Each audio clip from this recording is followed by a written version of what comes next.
টেকনাফে প্রতি বছর গ্রীষ্ম শেষে যখন বর্ষা আসে তখন নদীনালা খালবিলের আশেপাশে থাকা মানুষজনের দুর্ভোগের সীমা ছাড়িয়ে যায়।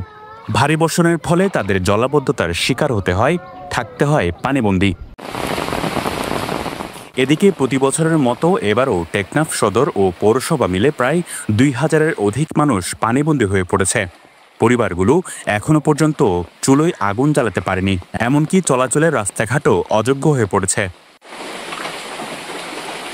স্থানীয়রা বলছেন প্রতি বছর টেকনাফের মানুষ জলাবদ্ধতার শিকার হওয়ার কারণ একদিকে পাহাড়ি পানির ঢল, অন্যদিকে ভারী বর্ষণের ফলে খালবিলের পানি ড্রেনেজ ব্যবস্থা ঠিক না থাকায় বসতবাড়িতে ঢুকে পড়ছে। তাই ড্রেন সংস্কারের পাশাপাশি খালগুলো পরিষ্কার বা খনন করে পানি নিষ্কাশনের ব্যবস্থা করার দাবি জানান তারা।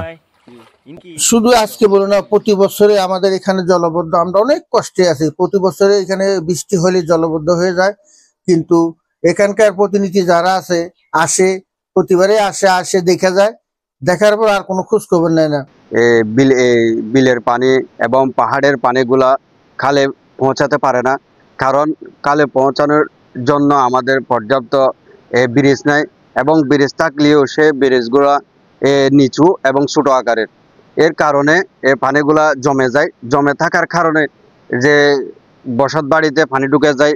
এতে আমাদের চলাচলের রাস্তাটা সম্পূর্ণভাবে নষ্ট হয়ে যায় এবং আমাদের গ্রামের মানুষগুলো গরিব এবং অতি হতদরিদ্র। তারা ওই গ্রাম থেকে তাদের নিত্যদিনের যাতায়াত ব্যবস্থা বন্ধ হয়ে যায় এবং তারা কাজকর্ম করতে পারে না, ফলে তারা খুব কষ্টের মধ্যে পড়ে। এবং পাশাপাশি আমাদের ফসলি জমি এবং আমার 2টা নিজস্ব পুকুর আছে মাছ চাষের। আমি 2-3 সপ্তাহ আগে মাছ পোনা ছেড়েছি, সম্পূর্ণ ডুবে প্লাবিত হয়ে গেছে। পাহাড়ি পানির ঢল এবং বৃষ্টির পানি নদীতে নিষ্কাশন না হওয়ার একমাত্র কারণ অবৈধ খাল দখল। পাশাপাশি ড্রেনগুলোতে বিভিন্ন ময়লা আবর্জনা ফেলার কারণে পানি চলাচলের ব্যাঘাত ঘটছে। যদি উপজেলা প্রশাসন কর্তৃক ড্রেনের পাশাপাশি খালগুলো খনন বা পরিষ্কার করে, তাহলে এই টেকনাফ উপজেলার মানুষ জলাবদ্ধতা থেকে বাঁচতে পারবে বলে মনে করছেন সাবেক এই প্যানেল মেয়র।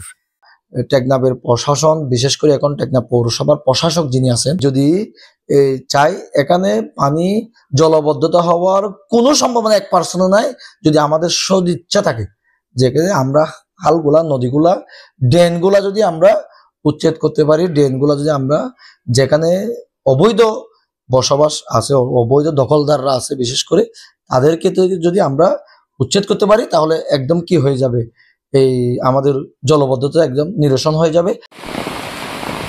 সর্বশেষ টানা বৃষ্টির প্রভাবে জনজীবন বিপর্যস্ত হয়ে পড়েছে। যে কোনো সময় ধসে পড়তে পারে পাহাড়, ঘটতে পারে প্রাণহানির মতো বড় দুর্ঘটনা। দিনমজুর, কৃষক, দোকানি প্রায় সবার আয় রোজগার বন্ধ। বৃষ্টি অব্যাহত থাকলে দুর্ভোগ আরও বৃদ্ধির আশঙ্কা রয়েছে। শেহাব আবরার, পেনোয়া নিউজ।